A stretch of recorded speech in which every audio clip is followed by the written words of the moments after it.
Selamat pagi, saya Dr. Samuel Sapetodin. Hari ini kita akan sharing tentang stoma. Apa itu stoma?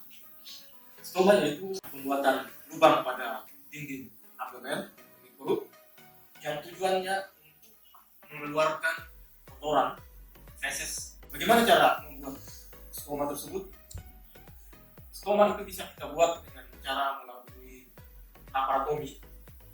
Kita lakukan operasi dengan membelah perut pada daerah midline atau tengah perut, ataupun juga bisa kita lakukan dengan insisi pada daerah mana kita mau tempatkan stoma tersebut.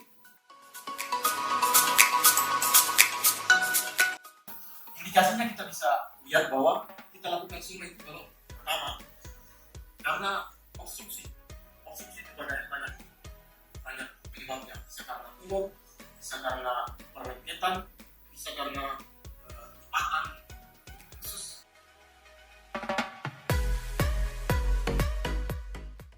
Berbicara mengenai jenis stoma itu terbagi dua. Pertama yaitu jenis berdasarkan organ atau usus yang keluar, yang kedua berdasarkan waktu.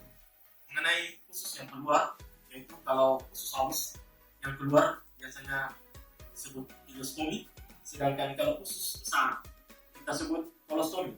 Sedangkan berdasarkan waktu bisa stoma itu sifatnya sementara atau yang kedua seterusnya atau permanen.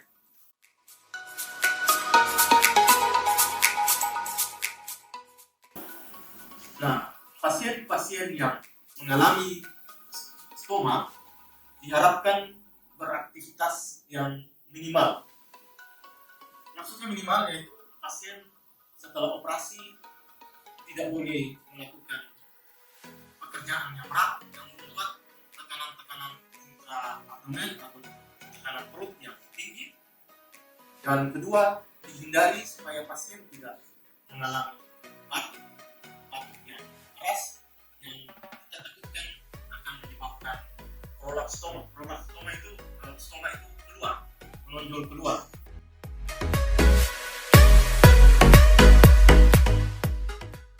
Mengenai interaksi sosial pada pasien yang sudah mengalami operasi stoma, tidak ada pasangan atau tidak ada keharusan yang mengatakan bahwa tidak boleh melakukan hubungan seksual. Cuma diharapkan kepada pasangannya untuk memahami bahwa pasien itu baru saja mengalami operasi, sehingga diharapkan kalau toh mau melakukan interaksi sosial, pertama kita harapkan setelah operasi sudah sembuh betul. Kemudian kedua, aktivitas yang paling beraktivitas diharapkan pasangan yang tidak ada stomanya. Dengan kata lain bahwa yang aktif dalam hubungan seksual ini yaitu pasangannya, sehingga dengan begitu bahwa yang pasien yang mengalami stoma itu tidak melakukan membuat tekanan intra-abdomennya yang tinggi.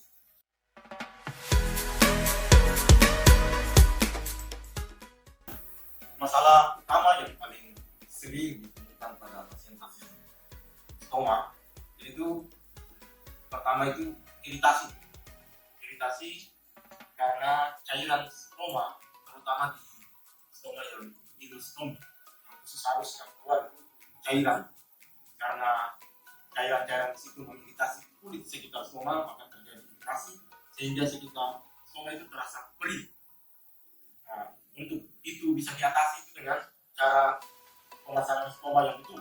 Jadi pasang stoma, lubangnya itu tepat mengelilingi pada ketiga stoma supaya isi konten dari yang keluar itu tidak mengiritasi pada kulit sekitarnya.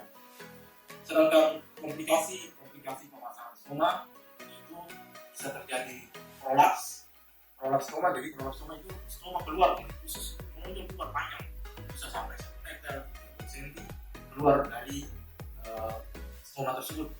Dan yang terakhir, komplikasinya bisa terjadi hernia parastoma. Di sekitar stoma itu muncul benjolan itu namanya hernia parastoma.